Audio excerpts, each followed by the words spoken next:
All right, the question I have been asked for 15 years, why did I get audited? There's usually three major reasons, as you see on screen. You stand out statistically, the patient complained about you, or someone else reported you. 99% of the time, it is one of those three reasons. Okay? Thought I had another slide on that, but as all of you know, the payers out there have incredibly powerful software. Do you realize Medicare can go back 7 or 8 years and look at every code you ever billed, massage the data, look at the patterns, look at the frequency, compare you to your peers. They can do that, and they do that. And you know, if you stand out statistically from your peers, to them that's a red flag, and that means you're a bad person. And we all know there's reasons you stand out from your peers, right?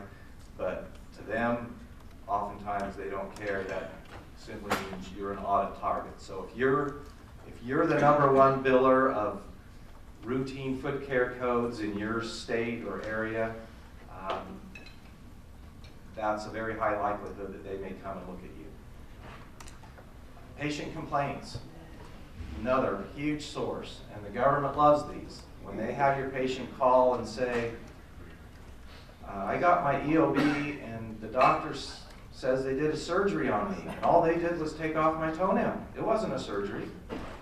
Okay? Well, of course it was a surgery, but the patient didn't understand that, and they're calling and turning you in for fraud as a result of not understanding that.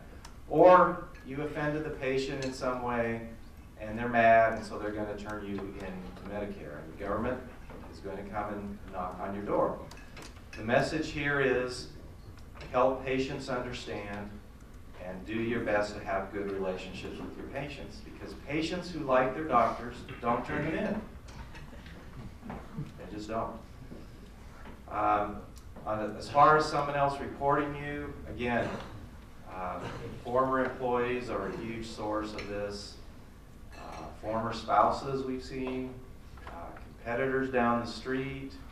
You know, Dr. Jones down the street is defrauding you know, they call and these auditors, they just look that up like it's the greatest thing, and they come in and do these audits. And then, of course, once they've got their foot in the door, they're not just investigating that single issue that was complained about, they're investigating everything that's going on.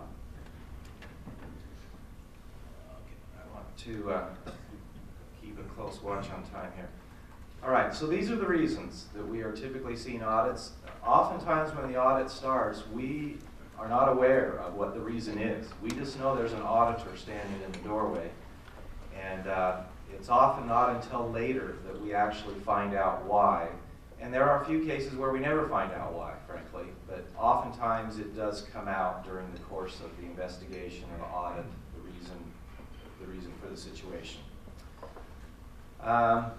Preventative measures there. Again, in the modern day of computers, you really should have the ability to kind of check your own audit, your own coding patterns, okay? Are we just using a ton of one code? And you know, if you see yourself doing that, maybe you should be looking at, you know, are we really completely sure we are using that code appropriately? And if you are, then fine. You know, and I see some doctors think, well, maybe we just ought to spice this up with a little variety so we're not an audit target, and they start using a variety of codes. You don't just start using a variety just so you're not using one code a lot. You still, the rule is you bill for what you do, okay? But again, look at those patterns. Use your computer systems to help you out with that.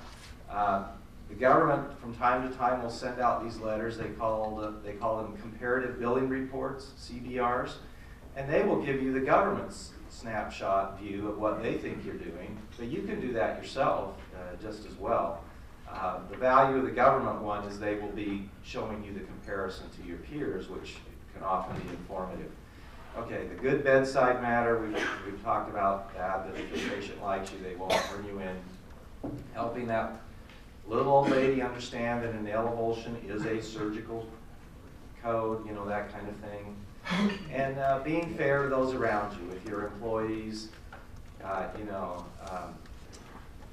again, we want to foster a climate in our practices of, hey, we want to do things right, and if you, the billing staff, think there's a problem, let's talk about it and correct it, rather than don't question me, I'm the doctor. You know, if that's the attitude in your office of don't question me, then those are the kind of doctors that get turned in. So encourage your people to talk to you, encourage people to be well informed, and to work together. We want to have an office where we do things correctly.